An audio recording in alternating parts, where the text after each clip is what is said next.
हमारे साथ पीके सिंघल जी हैं, जिनसे कश्मीर के मुद्दों पर हम कुछ पूछना चाहते हैं। कश्मीरी पंडितों की व्यथा को बताती है फिल्म कश्मीरी फाइल, लेकिन विवाद ये है कि ये फिल्म भी सभी तथ्यों को नहीं दिखा पाई है। आप इससे कितना सहमत हैं, सिंघल जी बताइए।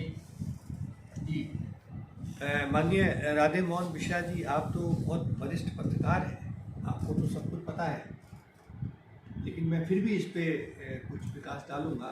भव्य भारत के सभी दर्शकों को मेरा सादर प्रणाम।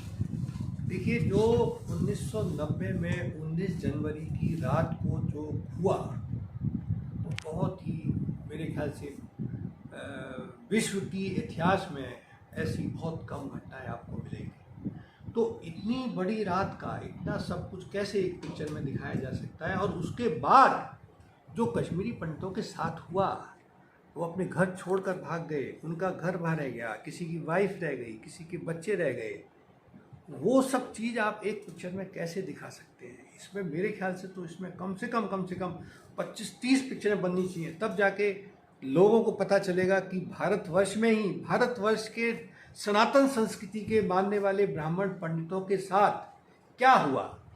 ये बहुत ही निंदनीय और बहुत ही दुखद ऐसी घटना है, जिन लोगों ने ये पिक्चर देखी, वो लोग, उनकी आंखों में आंसू थे, वो बाहर आके रो रहे थे। और आप देखिए भारतवर्ष में क्या हालात हैं कि इस पिक्चर को रिलीज करने के लिए लोगों ने दिन रात कर दिया, लोग उस पिक्चर को रिलीज नहीं होना देना चाहते थे। और आप देखिए, शुरू में मेरे ख्याल से 300-400 हॉल में ये पिक्चर रिलीज हुई, लेकिन जब इसके बाद इस पिक्चर को इतनी सफलता मिली कि 4-5 दिन में ही इसने करीब 60 करोड़ रुपए का कलेक्शन किया है। और इस पिक्चर को हमारे आदरणीय प्रधानमंत्री मोदी जी ने इसको समर्थन दिया कि भाई ऐसी पिक्चरें बननी चाहिए, जो सच है वो सामने आना चाहिए। क्योंकि पिछली सरकारों ने क्या किया, पिछली सरकारों ने मुस्लिम तुष्टीकरण के रहते हुए इस सत्य को छुपाया, और भी बहुत सारे सत्यों को छुपाया। तो ये जो घटना हुई है, ये इसी का परिणाम है। क्योंकि जो पिछली सरकारें हैं वो मुस्लिम का तुष्टीकरण करती रहीं, उनकी छोटी छोटी चीज़ों को उन्होंने इग्नोर किया, जिसकी वजह से बड़ी दुर्घटना हुई। और आज मैं आपको बताना चाहता हूँ कि भारतवर्ष में कम से कम 500 जगह ऐसी हैं जो किसी भी समय कश्मीर जैसी घटना वहाँ भी पुनरावृत्ति वहाँ पर हो सकती है। तो सबसे बड़ा सवाल ये है कि हमने ये पिक्चर देख ली, हमने वहाँ पे आंसू भी बहा लिए हैं, लेकिन हमने क्या किया? अब हमें इसकी पृष्ठभूमि में जाना बहुत ज़रूरी है कि ये घटनाएं क्यों होती हैं। देखिए, जितने भी मुस्लिम कश्मीर में हैं या पूरे भारतवर्ष में हैं, वो पहले सब हिंदू थे, 99.9% वो सब हिंदू थे। अब देखिए, जो हमारा सनातन संस्कृति जो धर्म है, उसमें हमें थोड़ा सा लचीला होना चाहिए था, जो हम नहीं हुए। आप देखिए 1709 में जब औरंगजेब की मृत्यु के बाद, चूँकि औरंगजेब ने सबसे ज़्यादा हिंदुओं को मुस्लिम में कन्वर्ट किया था, उसकी मृत्यु के बाद काफ़ी सारे हिंदू जो मुस्लिम बन गए थे, वो दोबारा से हिंदू बनना चाहते थे, लेकिन हमारे सनातन समाज ने उसको नकार दिया। इससे क्या है कि उन लोगों में और घृणा पैदा हुई, और वो ऐसे जो मुस्लिम कट्टरपंथी हैं, मुस्लिम मौलाना हैं, उनके चंगुल में आ गए। उन्होंने उनको उल्टा सीधा पढ़ाया है, जो कुरान में लिखा है वो नहीं पढ़ाया है, उल्टा सीधा पढ़ाया है, जिससे कि वो अधिक से अधिक कट्टर हो। इसी तरह से राजा हरि सिंह ने भी, जो कश्मीरी पंडित जो मुसलमान बन गए थे, और जो वो काफ़ी सारे मुसलमान राजा हरि सिंह के पास आए थे कि भाई हमें पंडित बनाया जाए, हमें पुनः हिंदू बनाया जाए, और उन्होंने इसके लिए बनारस से काफ़ी सारे पंडितों को भी बुलाया, लेकिन कश्मीरी पंडितों ने उस समय इसका विरोध किया, जिसकी वजह से उन लोगों को हिंदू धर्म में परिवर्तित नहीं किया जा सका। तो ये हमको देखना है कि ऐसी घटनाओं की पुनरावृत्ति ना हो। तो उसके लिए देखिए, हमें बहुत ही सतर्क होना पड़ेगा। खाली ये नहीं, हमने देखी पिक्चर, आंसू बहाए, घर में बैठ के सोच रहे हैं बहुत ख़राब हुआ जी, क्या करें क्या नहीं करें। अरे भाई, हमें हर आदमी को कुछ ना कुछ करना है, हमें इस पर विचार करना है कि हम अपना क्या सहयोग दे सकते हैं, कि ऐसी घटनाओं की पुनरावृत्ति ना हो।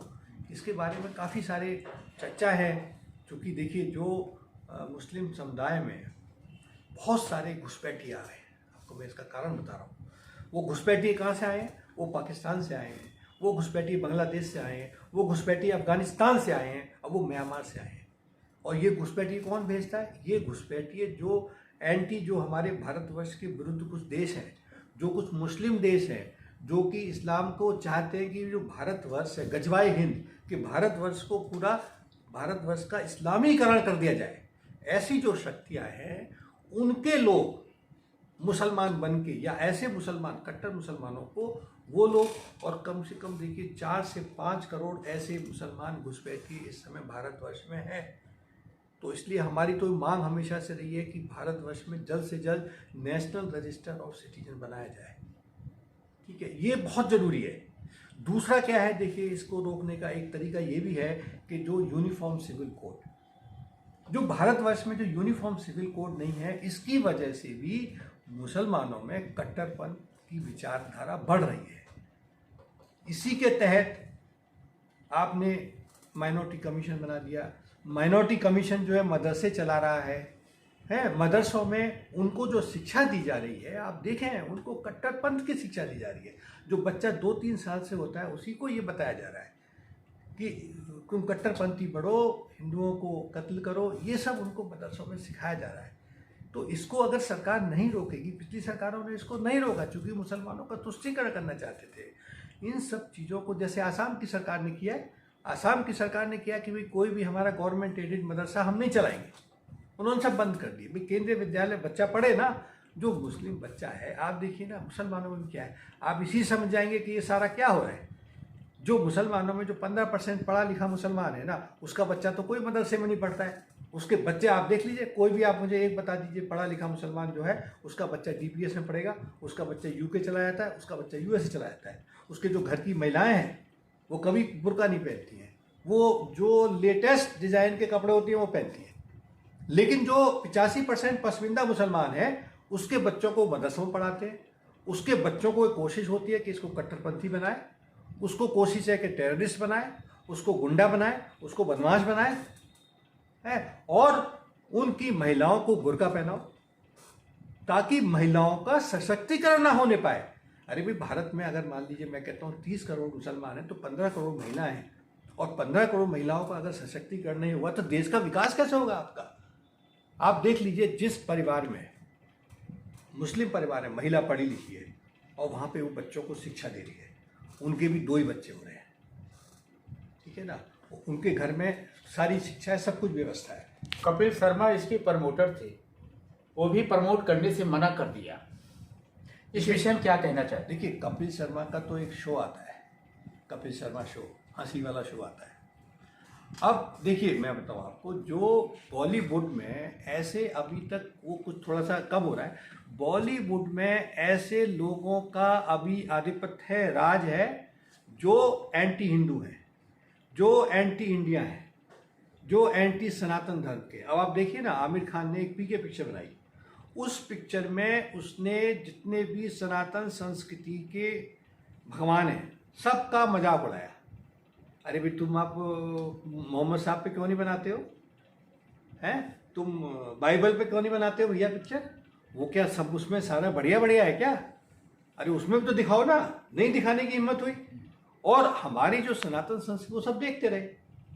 तो वहाँ पे जो ये बॉलीवुड में जो ये एंटी हिंदू, एंटी सनातन संस्कृति के लोग हैं ना, इनका सफाया होना चाहिए, इनकी पिक्चरों का बहिष्कार होना चाहिए। और जो कपिल शर्मा है ना, वो भी उसी लॉबी का है, क्योंकि उसका जो शो चलवाते हैं, जो उसको फाइनेंस करते हैं, वो सारे वही हैं। तो वो कैसे चलाएगा बताइए? तो ऐसे लोगों को सनातन संस्कृति के लोग उसके शो का बहिष्कार करें, ऐसे लोगों की पिक्चरों का बहिष्कार करें जो लोग इस पिक्चर को समर्थन नहीं दे रहे, वो कोई भी क्यों ना हो। आप फिर देखिए, ये सनातन धर्म की हमारी ताकत है, हमारी सनातन संस्कृति की, कि अगर हम उसका बहिष्कार करेंगे तो वो बिल्कुल रास्ते पर आ जाएगी। और एक मैं और बहुत महत्वपूर्ण मुद्दा कहना चाहता हूँ, जो कि इस पर हम काम भी कर रहे हैं, कि भाई जो हिंदू भाई हमारे, वो 1-2 जनरेशन पहले, 3 जनरेशन पहले, 4 जनरेशन पहले जो मुस्लिम बन गए और वो वापस आना चाहते हैं हिंदू धर्म में, बहुत सारे ऐसे लोग हैं। लेकिन हमें उनको अपनाना पड़ेगा, हमें उनके साथ रोटी और बेटी का रिश्ता कायम करना पड़ेगा। अगर हमको इस पिक्चर देखने के बाद हर आदमी को ये शपथ लेनी चाहिए कि भी मैं इसके लिए तैयार हूँ। अगर हम इसके लिए तैयार होंगे तो काफ़ी मुस्लिम भाई जो पहले हिंदू थे वो हिंदू धर्म में आ जाएंगे। इससे क्या होगा, देखिए, जो हमारा सनातन संस्कृति धर्म है वो एक पॉजिटिव धर्म है। जब आप बच्चे को, 1 दिन का बच्चा है और वो अगर ऐसे माहौल में रहता है ना, मैं अब एक चाइल्ड स्पेशलिस्ट हूँ, मैं बताता हूँ, तो वो संस्कार उसके ब्लड में, उसके दिमाग मस्तिष्क पे घुल मिल जाते हैं। आप तभी आप देखिए कि पूरे विश्व में जो 500 बड़ी बड़ी फॉर्च्यून 500 कंपनी है उसमें 130 कंपनियों से ज़्यादा कंपनियों में भारत के मूल के लोग बिल्कुल शीर्ष पोस्ट पर हैं।